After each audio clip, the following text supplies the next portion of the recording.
Virando o jogo. Oferecimento Banrisul. O Pix está no Banrisul Digital. Tudo no seu tempo. E Guaraná Power Sanitas. Mais energia para o seu dia. Disponível na Panvel mais próxima. Muito boa noite. Estamos começando o Virando o Jogo desta quarta-feira, ao vivo aqui pela RDC TV. Canais 24 ou 524 na Claro Net TV para o estado do Rio Grande do Sul. E também pelas nossas plataformas digitais, que você pode acompanhar a programação da RDC TV, não apenas aqui no nosso estado, mas em qualquer parte do planeta. Como nós estamos fazendo, estamos ouvindo e vendo os candidatos, as propostas que têm, os candidatos à presidência do Internacional. E hoje é a vez do candidato Guinter Spode. Na primeira parte do programa, vamos falar justamente sobre isso. E depois vamos falar sobre o fato esportivo de hoje, que foi a morte de Diego Armando Maradona. Sobre o candidato Guinter Spode, é desembargador, nos 38 anos que tem de carreira como magistrado, já foi, entre outras atividades, professor na Escola Superior de Magistratura, presidente da Associação dos Juízes do Estado do Rio Grande do Sul, a AJURES, primeiro vice-presidente do Tribunal de Justiça do Rio Grande do Sul, presidente do Grupo Ibero-Americano da União Internacional de Magistrados, presidente da Federação Latino-Americana de Magistrado, entre outras atividades. No Internacional, é conselheiro há 14 anos. Já foi ouvidor-geral do clube, assessor da presidência, vice-presidente do Conselho Deliberativo, atualmente licenciado para concorrer na eleição. E é do Movimento Intergrande, o MIG. Na mesa do Conselho Deliberativo esteve por 2 anos e em diretorias mais de 12 anos. É a chapa 1 na candidatura à presidência do Esporte Clube Internacional. Como eu disse, Movimento Intergrande, mas a chapa 1 denomina-se Juntos Somos Maiores. Guinter Spode, boa noite, bem-vindo aqui ao Virando o Jogo. Boa noite, satisfação estar aqui, muito obrigado pela oportunidade. Nós realmente estamos nessa disputa, né, representando 3 movimentos políticos, na verdade, Colorado Eu Sou, Inter Maior e Intergrande. E além de outros grupos menores, né, representados por ex-presidentes, ex-presidentes do Conselho e membros natos do Conselho, são aqueles membros que passam a ser natos a partir de 30 anos de Conselho Deliberativo. Participando também dessa entrevista, os colegas Ângelo Afonso, da Rádio Grenal. Boa noite, Ângelo. Tudo bem? Tudo bem, Rogério. Boa noite a você, a todos os nossos espectadores. Vamos para mais um programa muito especial, numa semana especial importante para o Esporte Clube Internacional. Sem dúvida alguma. E também o colega João Dístman, do Jornal do Comércio. Boa noite, Dístman. Boa noite, Rogério. Boa noite a todos, aos demais colegas da mesa. Satisfação mais uma vez pelo convite e um dia triste para o futebol hoje, com a morte do Maradona. A gente vai ter depois o segundo momento para conversar, mas realmente as reverências do mundo do futebol hoje estão pelo El Dios, né? Camisa 10 da seleção argentina. Guinter Spode, como eu pergunto sempre, eu abro a entrevista perguntando por que presidente do Internacional? Em primeiro lugar, gostaria de também manifestar minha solidariedade ao futebol mundial, porque nós perdemos hoje uma lenda do futebol, né? Por todas as suas características especiais, um craque indiscutível, né? Uma vida pessoal movimentadíssima, né? Mas um craque indiscutível. Então, realmente, o futebol hoje perde uma lenda, né? Um craque sem dúvida alguma. Bem, eu quero ser presidente do Inter por várias razões. Uma delas é pelo coloradismo que eu tenho. E outra porque várias pessoas, em especial alguns ex-presidentes do clube e movimentos me procuraram visando a conseguir alguém que tenha um perfil adequado para o momento que o clube vive. O clube, ao ter 4 candidatos ao Conselho de Gestão e 11 candidaturas ao Conselho Deliberativo, demonstra, por um lado, uma vitalidade política exuberante, né, sem dúvida. Todavia, também demonstra algo que se observa muito claramente, especialmente quem está muito ligado à gestão, ou no caso, como eu agora, ao Conselho Deliberativo. Existe uma divisão muito grande dentro do Internacional, divisão daquelas forças políticas, daquelas pessoas influentes, daquelas pessoas que colaboram ou pretendem colaborar com o clube. E isso tem um lado ruim. Se ao mesmo tempo isso mostra uma vitalidade muito grande, vitalidade política, interesse pelo clube, também cria problemas, porque essa divisão ela significa muita dificuldade sempre que se tem algum assunto mais ou menos polêmico para aprovar ou não no Conselho Deliberativo. Então, a mensagem essencial que nós trazemos em nome desses movimentos e das pessoas que nos apoiam é no sentido de pacificar o clube. O clube viveu seus melhores momentos e teve suas conquistas principais, seus maiores títulos, exatamente nos momentos em que esteve unido. Unido em torno de quem? Em torno de um ou outro movimento? Não. Em torno do próprio clube. E essa é a mensagem que nós estamos passando. Nós, colorados, temos de nos unir em torno do clube. As divergências que nós temos, elas são muito pontuais, são muito pequenas.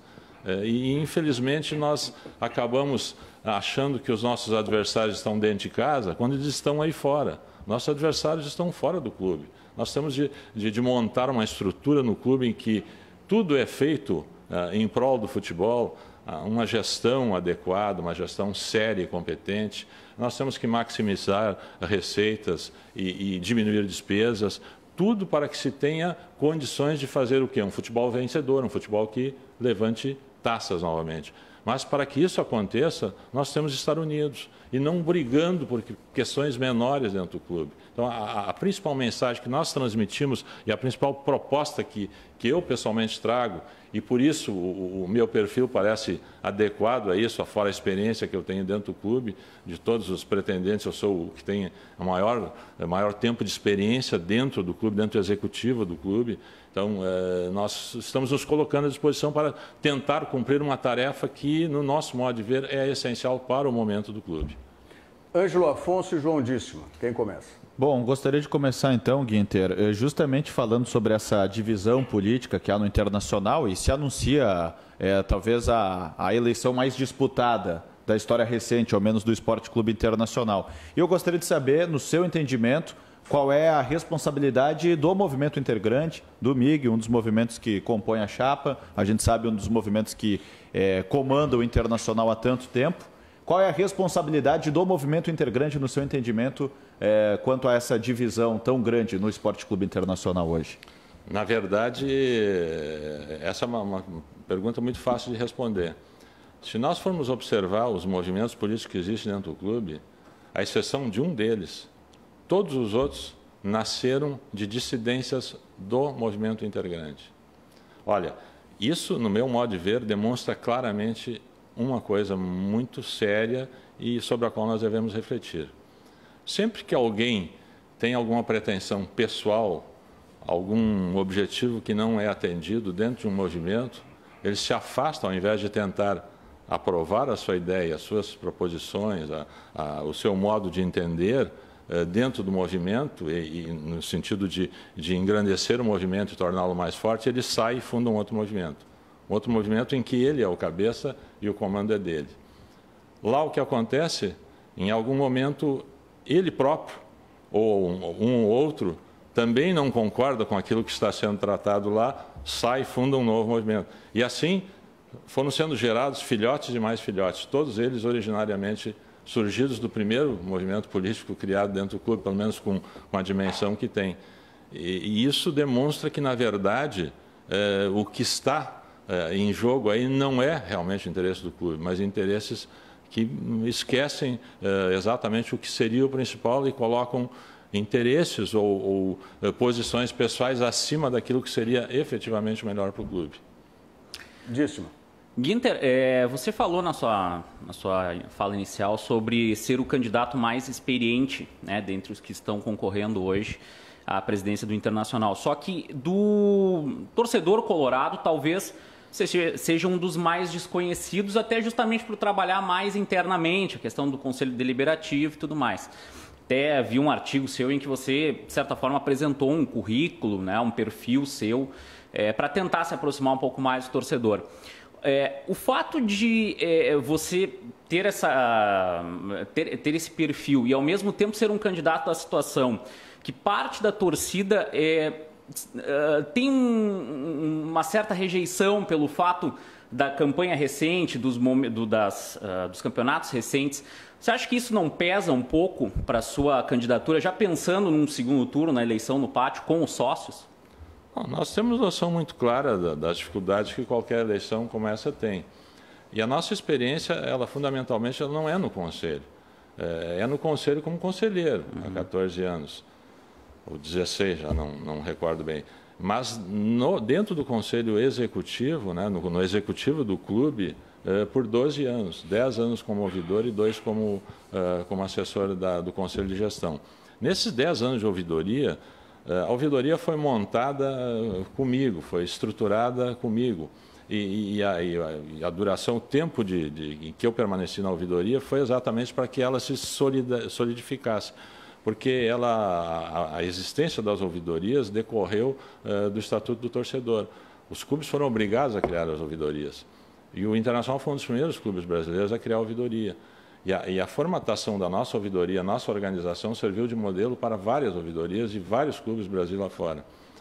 E, inicialmente, como a ouvidoria tinha uma estrutura pequena, na verdade, era o ouvidor geral que fazia praticamente tudo. Recebia todas as reclamações, as sugestões, as críticas que havia por parte da torcida, associados e até funcionários do próprio clube e pessoas interessadas no clube.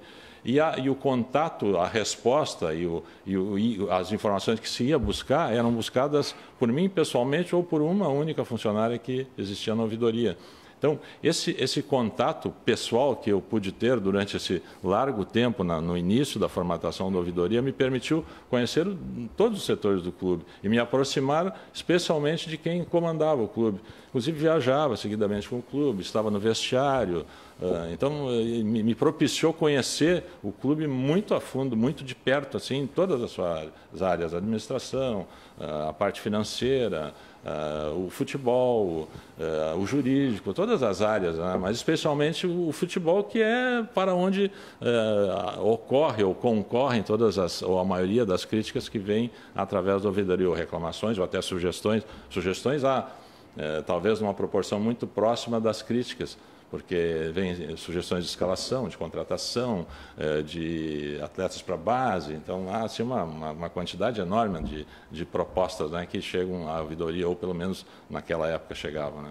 Ginter, para se atingir esses objetivos de conquistar taças, conquistar títulos, fundamentalmente se precisa ter recursos financeiros para as contratações. Claro, as contratações têm que ser de qualidade e tem que ser que se encaixe naquele perfil que se queira para o futebol do clube. Mas especificamente sobre a questão financeira, o Internacional hoje é um dos clubes de futebol mais endividados do país. Dívida de curto prazo, nós temos aí na casa dos 400 e poucos milhões de reais. E de longo e médio prazo chegamos a 800 milhões de reais. Como é que vai fazer para conseguir administrar essa dívida de curto prazo e ter recursos para montar um time vencedor? Os valores não são exatamente esses, mas de qualquer forma existe uma dívida muito importante. E a maior parte dela é uma dívida que não é recente, é uma dívida que vem sendo rolada, né? Com o tempo, vem se acumulando com os déficits anuais que tem, né? Mas a gestão atual, os anos mais recentes agora, determinaram que houvesse uma diminuição dos déficits. Inclusive, havia previsão para que este ano o déficit fosse zero ou muito próximo disso. Todavia, com a pandemia, infelizmente, o que acabou acontecendo não foi isso. Porque o nosso clube, talvez diferentemente de outros, sofreu um pouco mais com a pandemia, porque a nossa receita, ao contrário da maioria dos clubes, à exceção talvez de 1 ou 2 ou 3, não decorre das verbas de televisão, mas sim das receitas que advêm do quadro associativo e das receitas que estão em torno dos jogos, a renda do jogo, que é totalmente do clube, não é partilhada com mais ninguém, e todo o aspecto do entorno do jogo, como os patrocínios que são obtidos para os jogos. Isso determinou efetivamente uma redução da nossa receita muito significativa. Houve também uma redução de despesas, mas não na mesma proporção, porque o clube teve de continuar funcionando. Primeiro, não havia jogo nenhum, né? Depois começaram os jogos, todavia sem público, o que determinou que as rendas não acontecessem. E o quadro associativo, apesar de ter sido mantido com a mesma quantidade de sócios, o percentual de inadimplência aumentou significativamente. Nós oscilávamos assim numa inadimplência em torno de 10%, às vezes um pouquinho mais, um pouquinho menos, e ela agora saltou para 23%, 24%. Então, isso realmente foi um problema muito sério.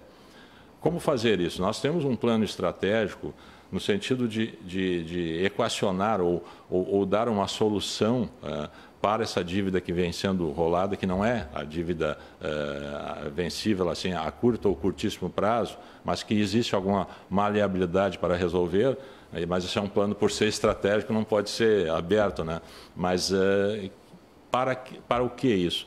Para que alguém cuide desse passivo e que quem esteja na gestão do clube efetivamente possa se voltar e pensar só o futebol. Porque tudo que se faz no clube é voltado para o futebol. Desde o telefonema que chega no clube, desde o segurança que recebe alguém no estacionamento, toda a atividade do clube é desenvolvida em prol do futebol. E não é possível que a gestão esteja envolvida no dia a dia apenas tentando resolver questões financeiras. Isso deve ter uma solução mais estável para que a direção possa efetivamente estar mais focada no futebol. E a gente tem um plano exatamente para que isso seja possível acontecer. Quanto à formação de equipes sem recursos, apesar disso não transpirar ou não ser objeto de tratamento da mídia, é bom que se diga. O Internacional fez recentemente uma estruturação muito bem feita na sua base, e tanto a base quanto o profissional, a equipe principal, estão profissionalizadas. Existem executivos em todas as áreas, as principais áreas do futebol do Internacional, assim como em outras áreas da administração. Isso foi feito recentemente. É evidente que isso não dá reflexo, não dá resultado de uma hora para outra. Na base, por exemplo, nós temos hoje contratados executivos dentre os melhores que existem no país. Talvez em 3 áreas, os considerados melhores executivos, cada um na sua área. É um gerente geral, é um gerente administrativo, coordenador de captação.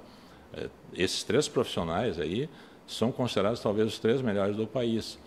Bom, mas aí só não resolve, evidentemente, nós devemos ter ou precisamos ter uma estrutura adequada para isso.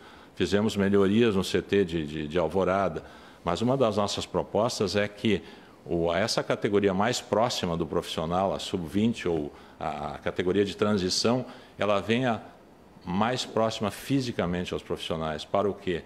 Para que a comissão técnica do profissional visualmente esteja mais em contato com essa categoria.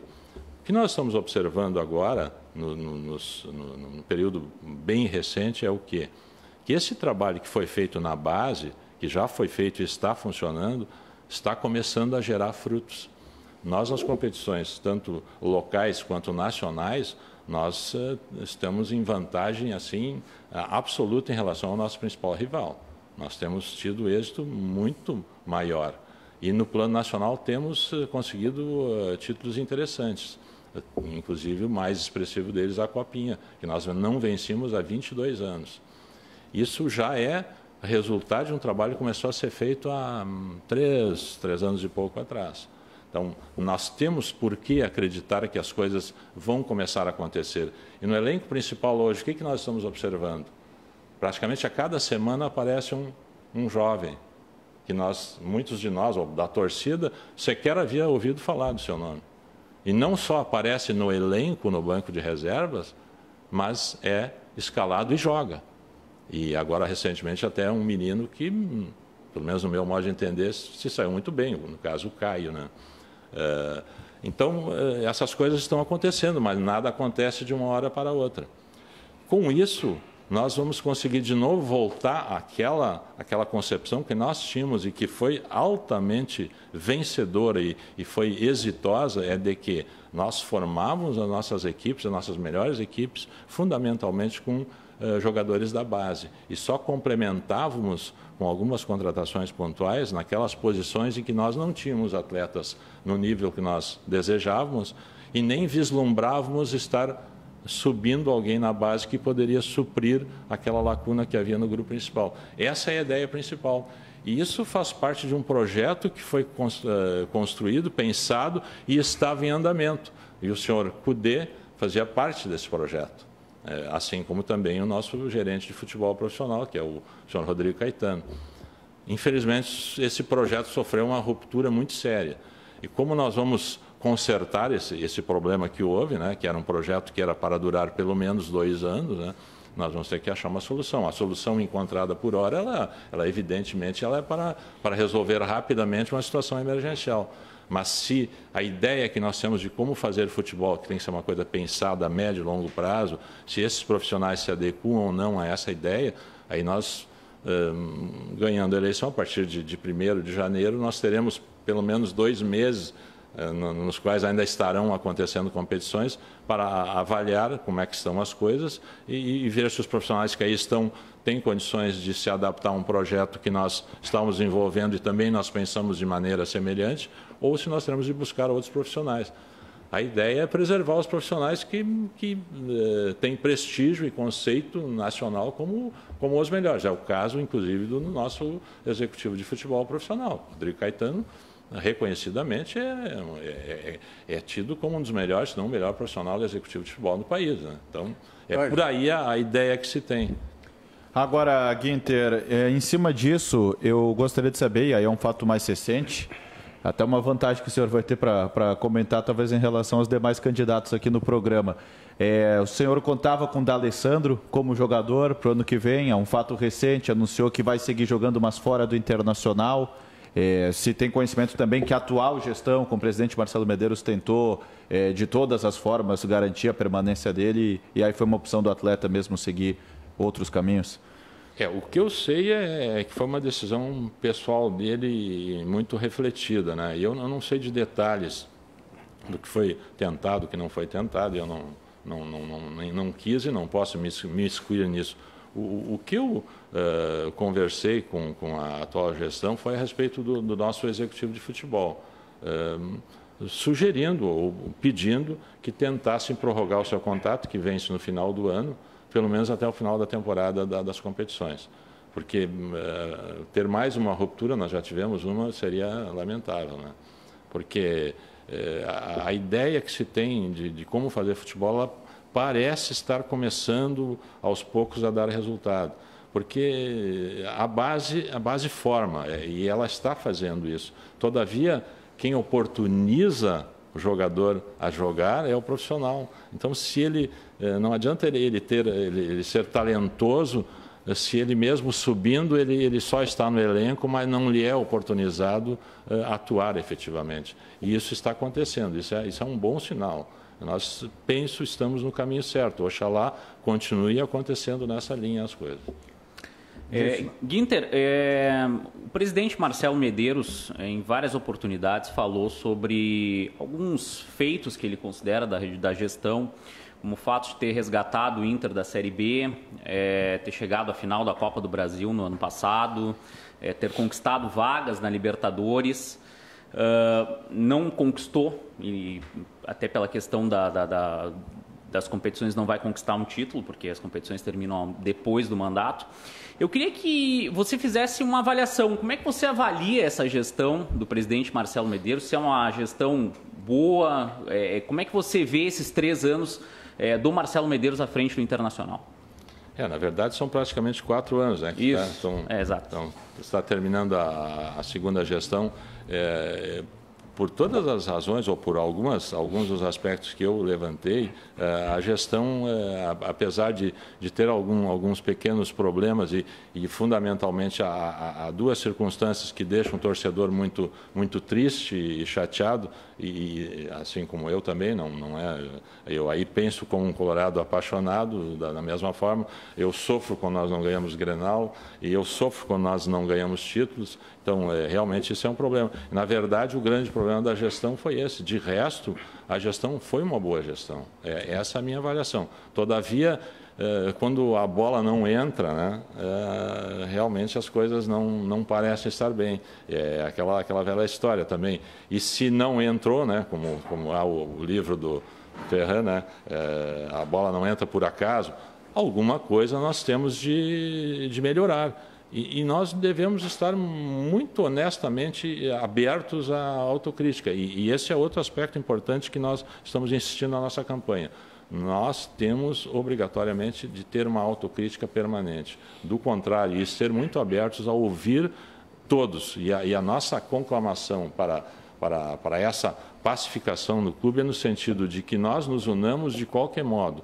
Seja quem for aquele que venha a ser eleito, na eleição que é no segundo turno em 15 de dezembro, nós, colorados, especialmente esses envolvidos politicamente no episódio eleitoral, devemos nos unir em torno do clube. Do contrário, nós vamos continuar tendo problema na administração do clube, porque as coisas são muito difíceis de ser aprovadas e as boas ideias, muitas vezes, são sepultadas em face das pequenas questões internas do próprio clube. Então, há, às vezes, adversários que nos criam mais dificuldades dentro de casa do que aqueles fora de casa. Como é que é a ideia de processar essa pacificação, essa reunificação do clube, representando uma direção que, nos 4 anos, terminou provocando tudo isso que nós estamos vendo agora? São 4 candidatos.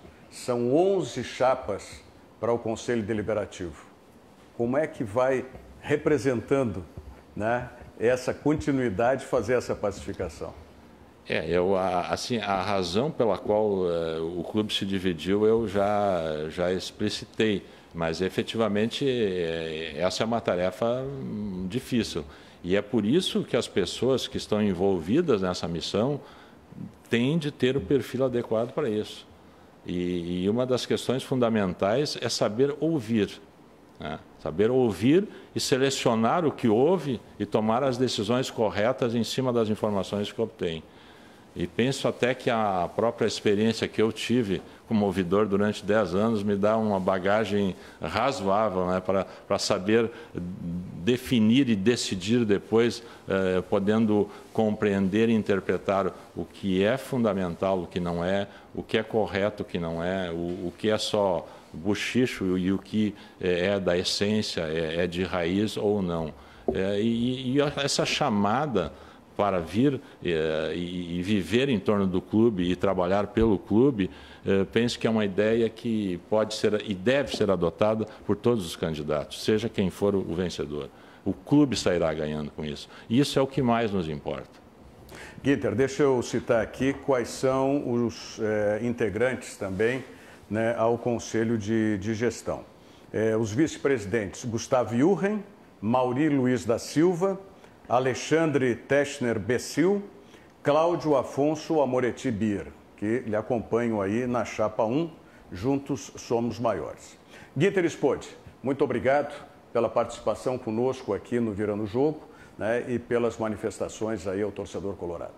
Muito obrigado, foi uma satisfação estar aqui. Toda vez que convidado aqui estarei com muito gosto. Foi uma satisfação também encontrar jornalistas de outros veículos de imprensa aí trabalhando conjuntamente, que demonstra também um espírito ao qual eu tenho uma simpatia muito grande, que nós devamos ser mais inclusivos num momento que o mundo talvez está muito dividido e muito radicalizado. Essas demonstrações são muito bonitas e eu me emociono até com isso, porque nós temos de tentar construir as coisas e não pensar que destruindo nós vamos chegar a alguma coisa melhor do que existe hoje. Candidato à presidência do Internacional, Ginter Spode. Muito obrigado mais uma vez. Nós vamos agora às mensagens do SESC e do Banrisul e voltamos em seguida para abordarmos aí o assunto do dia, a morte de Diego Maradona. É um instante só. Esta é a Jasmine. Ela tem um jeito muito positivo de levar a vida. Sim aqui, sim ali e sim ali também. E sim, Jasmine adora o seu trabalho, porque lá é sempre assim. Quem é policial pode fazer parte do SESC? Sim. E barbeiro pode? Claro, com certeza. O SESC é para todo mundo, inclusive para você. SESC, a força do sistema Fê Comércio ao seu lado. Chega de esperar. Agora você já pode fazer transferências e pagamentos instantâneos 24 horas por dia, 7 dias por semana, pelo Pix, no seu Banrisul Digital. Basta você ter suas chaves cadastradas. Pode ser seu CPF, e-mail, número de telefone. Você escolhe. Não cadastrou suas chaves ainda? Tá na hora. Banrisul Digital. Tudo no seu tempo. Banrisul Digital, tudo no seu tempo. E chega de esperar, né? Com o Pix no seu Banrisul Digital, você faz transferências e pagamentos instantâneos. É isso aí. Com o Pix no Banrisul Digital, você faz transferências e pagamentos instantâneos.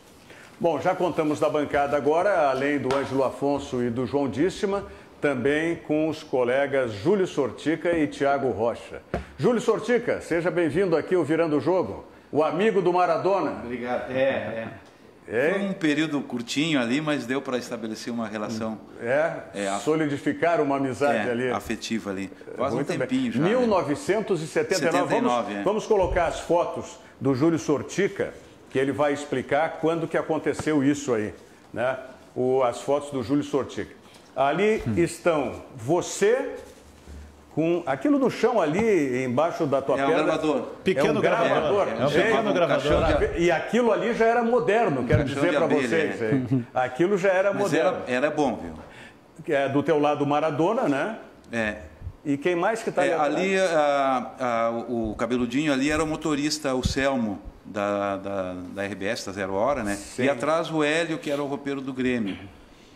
Que essa ocasião, ela foi um torneio que era para ser disputado em Maldonado, entre um triangular, na verdade, Grêmio, Argentino Júnior, que era o time do Maradona, e o Olímpia.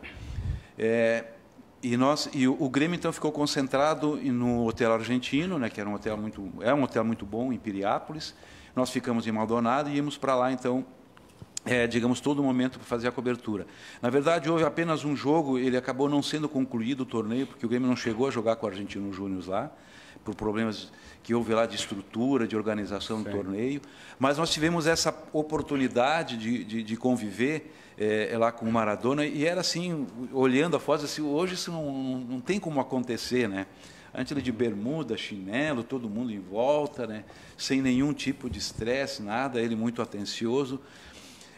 A entrevista girou muito mais em cima, digamos assim, da ausência dele na Copa de 78, né? Ele tinha sido o revelação no Mundial da China, despertava todas as atenções, mas o Menotti achou que aquelas coisas que o treinador tem, não era a hora, não era o momento. Então ele deixou de ser campeão do mundo, né, pela primeira vez em 78, ele tinha 18 anos na época, em 78, né? Depois...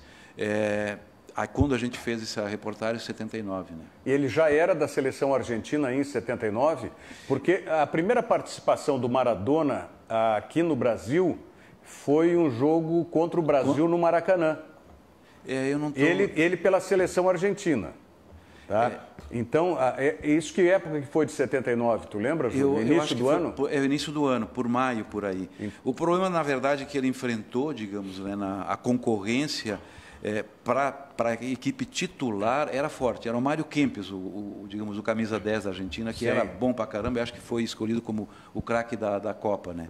E o Luque era centroavante, né? E o Luque centroavante, o Ortiz, que era do Grêmio, era o ponteiro esquerdo, né? Bertoni na direita, Meio campo tinha Bilardo, tinha Tarantini, Filiol, era um grupo que o Menotti já tinha fechado para aquela Copa. Sim.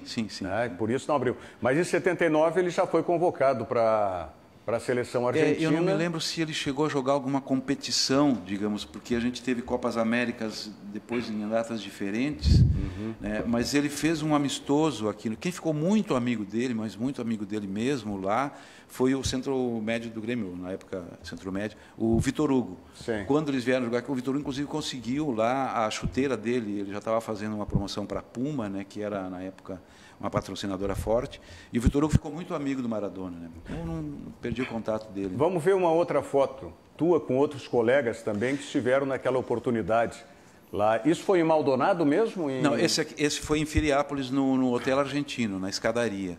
Em Piriápolis. Essa foto aí... É o João Nassif. É o João Nassif, que era comentarista. Sim. O Chicão Bisonho, que era o operador. Francisco Paulo Bisonho. Ali atrás. Ali o Selmo. E tem uma outra foto ali que aparece o autor das fotos, que era o nosso fotógrafo, né? É o Juan Gomes, né? Que era não tem essa foto. Não, tem.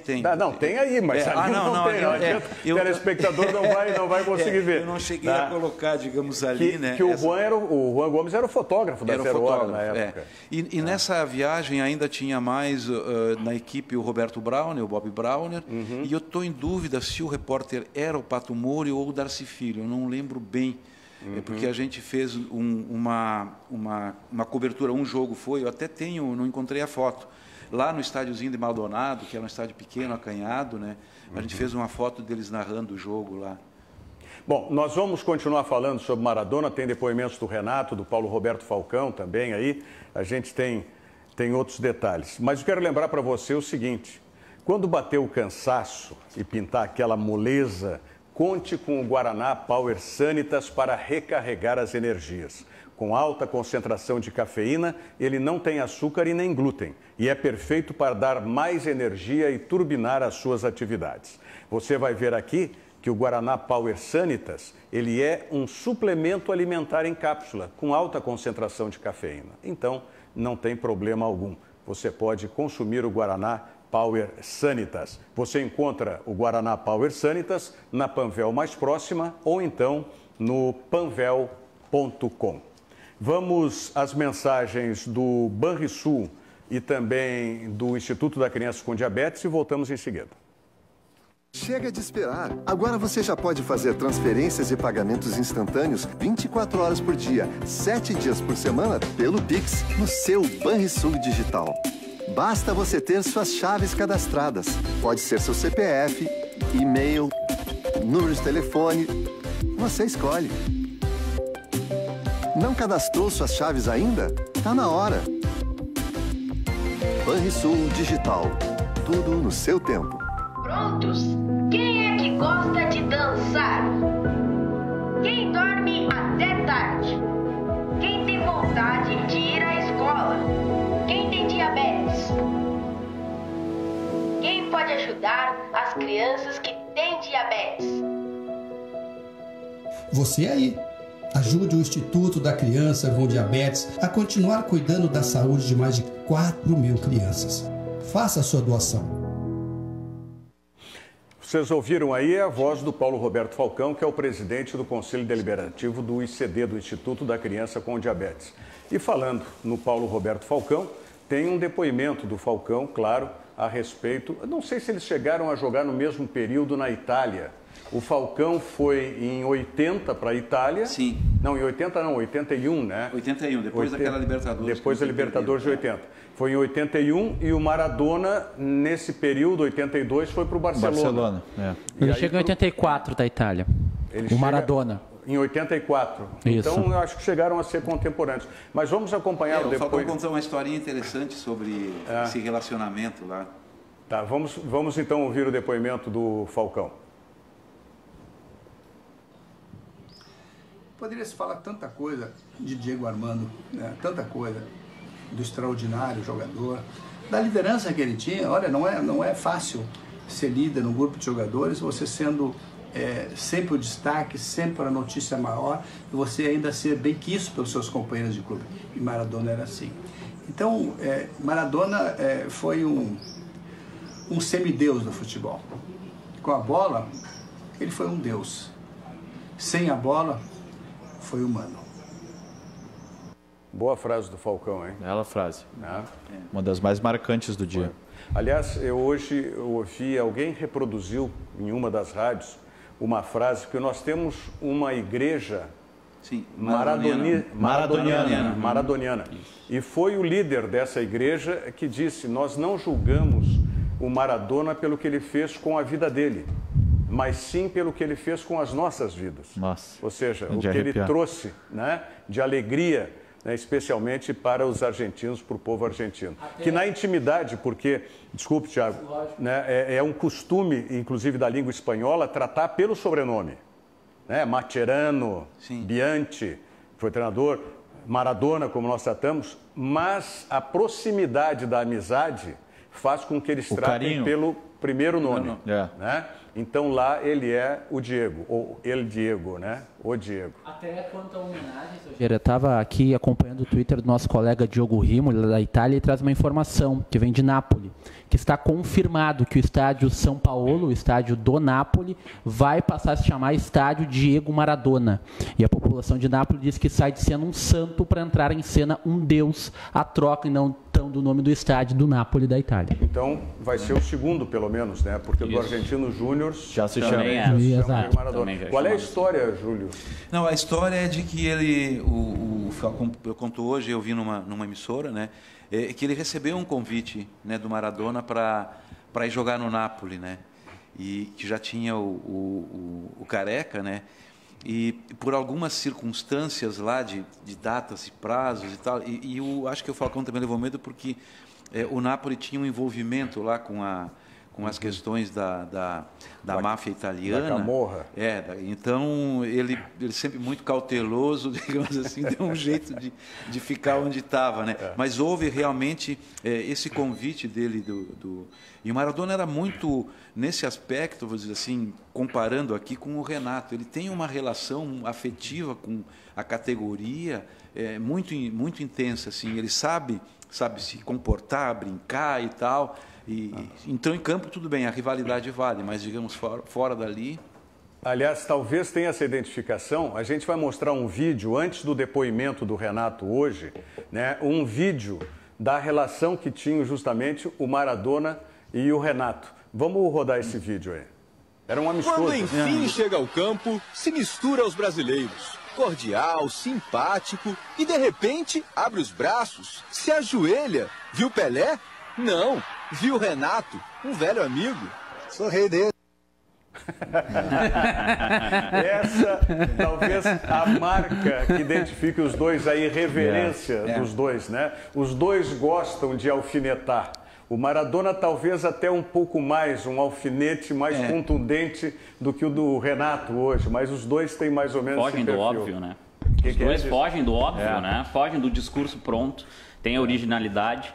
E o Maradona é uma figura que, assim, ele é muito identificado com o Boca, mas ele é respeitado por todas as torcidas da Argentina. Hoje eu vi, assim, olha, pelo menos o Independiente, eu vi homenagens, o próprio River fez uma das notícias de maior também. Repercussão hoje na Argentina é o choro de um torcedor do River Plate, totalmente identificado com as cores, com o vermelho e branco, com a camisa do River, em frente à La Bombonera. Exato. Entre os torcedores do Boca Juniors e sendo abraçado pelos torcedores do rival.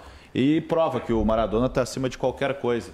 Sem dúvida alguma. Eu até diria o seguinte, falei isso mais cedo aqui na RDC TV, e não é uma discussão para hoje, embora muita gente voltou a trazer a discussão de quem é maior, quem é mais ídolo, quem é mais importante para o futebol. Não importa se o Maradona, hoje pelo menos não importa essa discussão, se ele foi o maior ídolo do futebol, mas com certeza ele foi o jogador mais idolatrado. Ninguém foi mais idolatrado do que Diego Armando Maradona no futebol, graças à paixão do povo argentino. Eu não tenho, exatamente isso. Sim. Eu não tenho dúvida que se o Maradona fosse brasileiro, ele não teria essa idolatria que ele tem por ser argentino. Né? É muito mais paixão, realmente, o argentino, o uruguaio do que virou religião, né? A prova é isso. Agora vamos então ouvir e ver o depoimento hoje do Renato sobre o Maradona. Hoje, infelizmente, o futebol o mundo, digamos assim, perdeu um gênio. Gênio, uma lenda, um jogador extraordinário, um grande amigo, onde eu comecei uma amizade muito bonita com o Maradona na Itália, em 88. Por isso que eu guardo com muito carinho aquela imagem num jogo beneficente do Zico lá no CFZ, onde ele cumprimenta todo mundo e se ajoelha na minha frente e faz esse gesto aqui.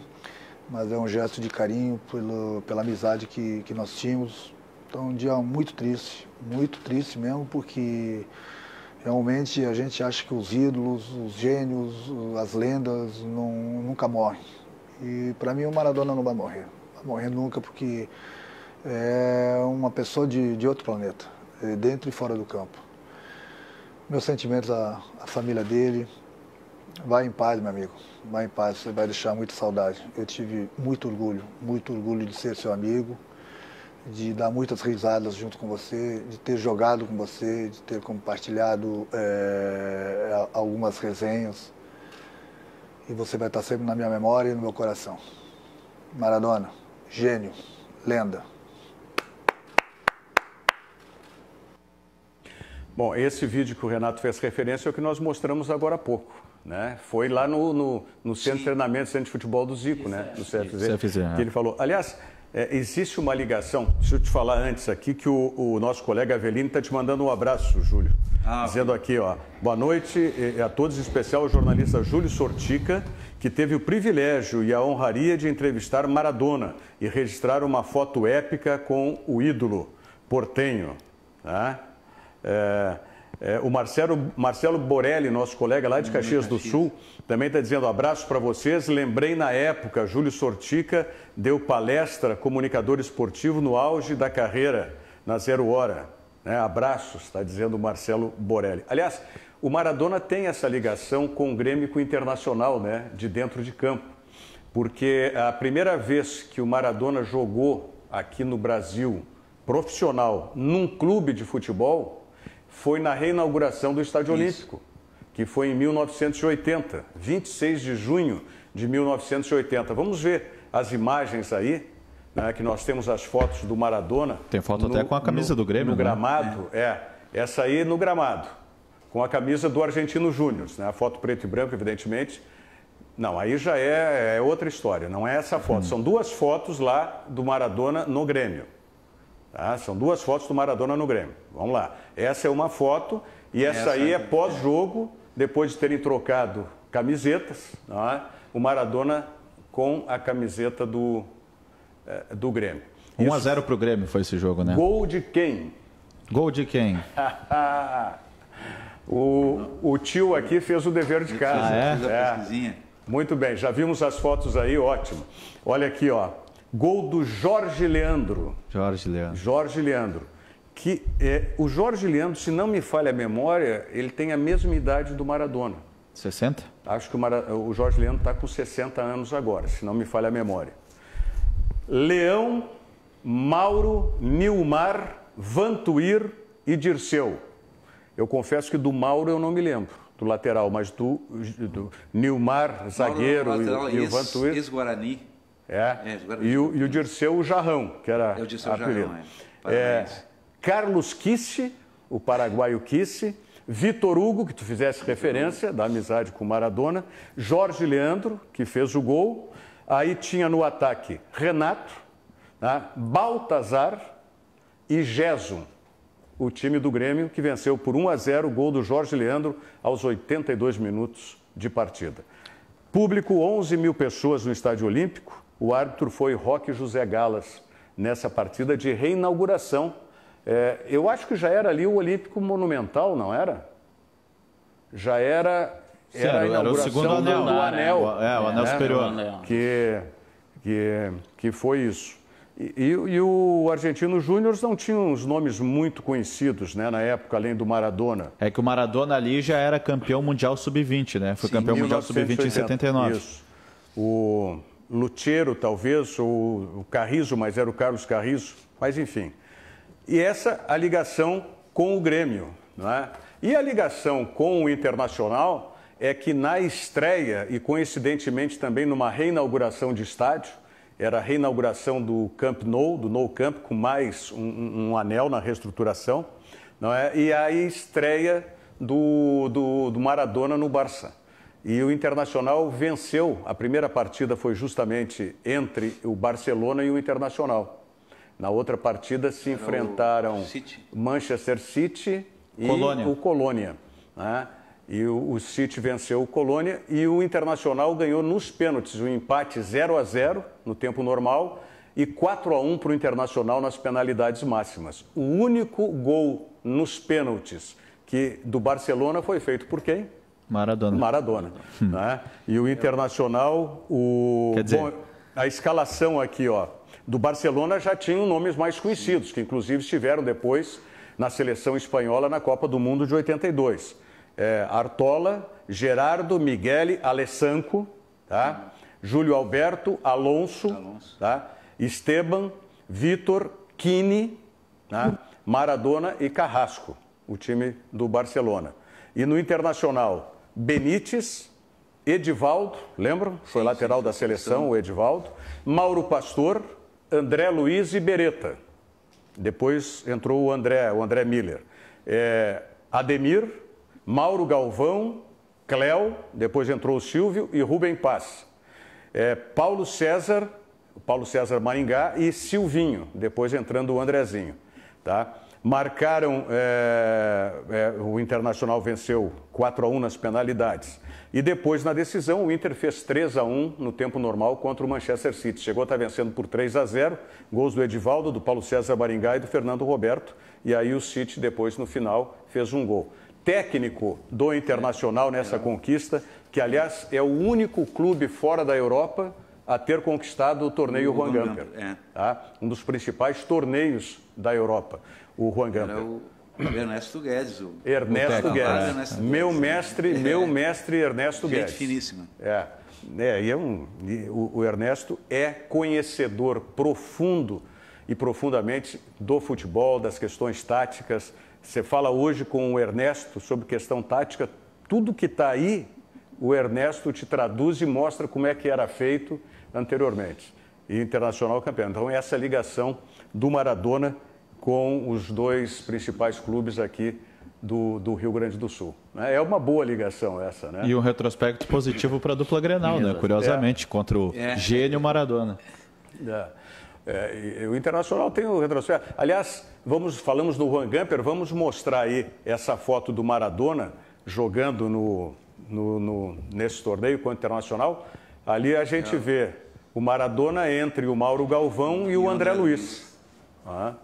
Talvez a gente possa comparar essa relação de idolatria, né, do povo argentino com o Maradona, Rogério. Eu acho que num cenário de futebol brasileiro eu só vejo uma pessoa, a torcida do Grêmio com o Renato.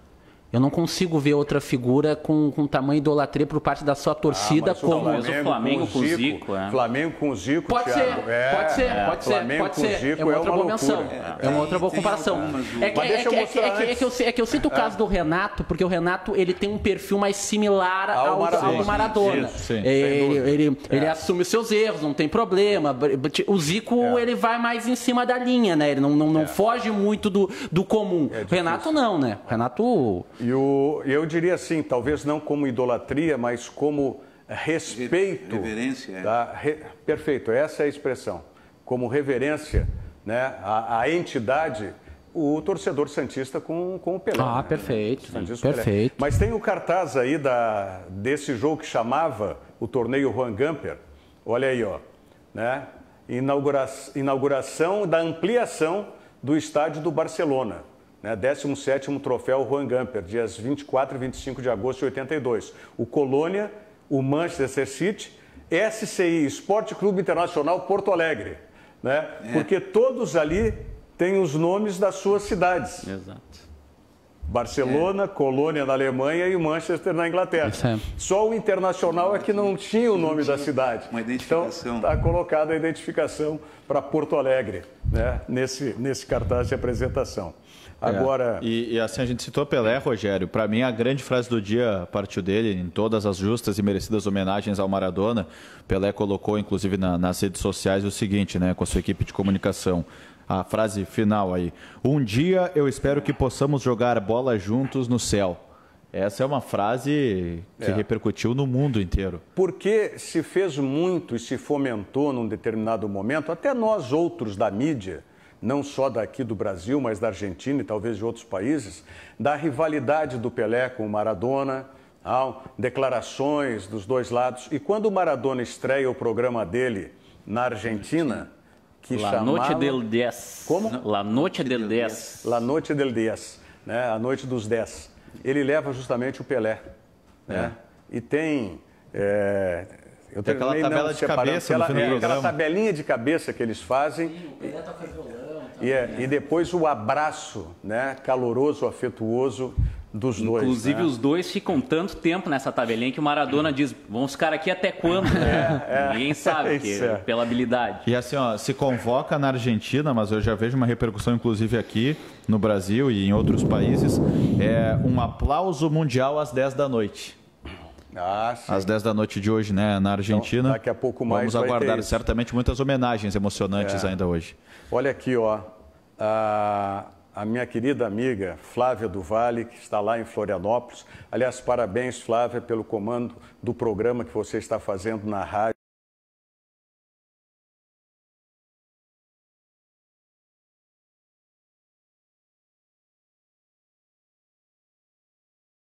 Né? A viúva do Luciano do Vale. Tá? Mas mãe do Lorenzo, né? Isso é importante sempre. A Flávia está dizendo aqui, Maradona que era fã do Rivelino, exatamente. Falava do Pelé, mas amava o Riva.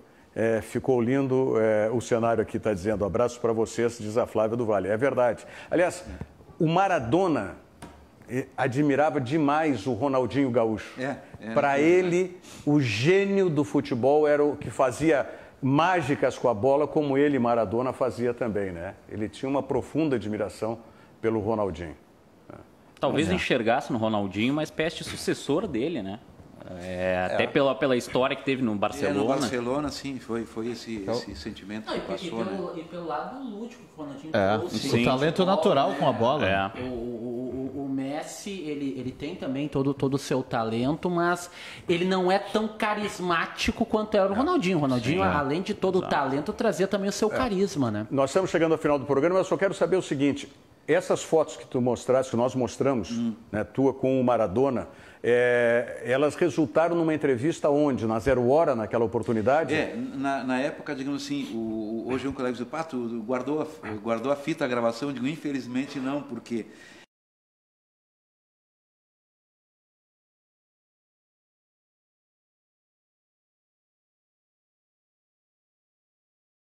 Zero Hora ainda? Será? Eu acredito que matéria? Sim. Eu não me lembro agora exatamente o conteúdo todo. Né? 79, qual foi 79. Eu teria que ver exatamente ali, eu não me lembro de cabeça. Do mês tu agora. não te lembra? Eu acho que era mês de maio, viu? Porque maio era um de período, 79.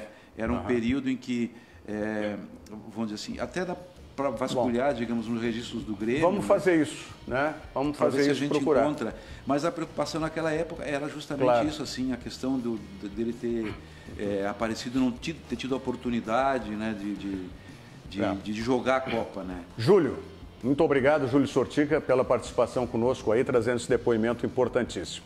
João Díssima, Ângelo Afonso, obrigado, até a próxima oportunidade. Muito obrigado, abraço. Tiago. Só mais um detalhezinho, assim, o curioso também Rápido, no perfil do Maradona era que ele sempre foi posicionado politicamente. Ele era um peronista, um esquerdista. Então isso aí também para ele... Mas isso era o lado dele, né? Trouxe para ele também algumas questõezinhas lá que não... mas não afetaram nada do futebol. Estamos encerrando o Virando o Jogo de hoje. Na sequência vem o Cadu com o 2 Toques. Até amanhã. Obrigado. Virando o Jogo. Oferecimento Banrisul. O Pix está no Banrisul Digital. Tudo no seu tempo. E Guaraná Power Sanitas. Mais energia para o seu dia. Disponível na Panvel mais próxima.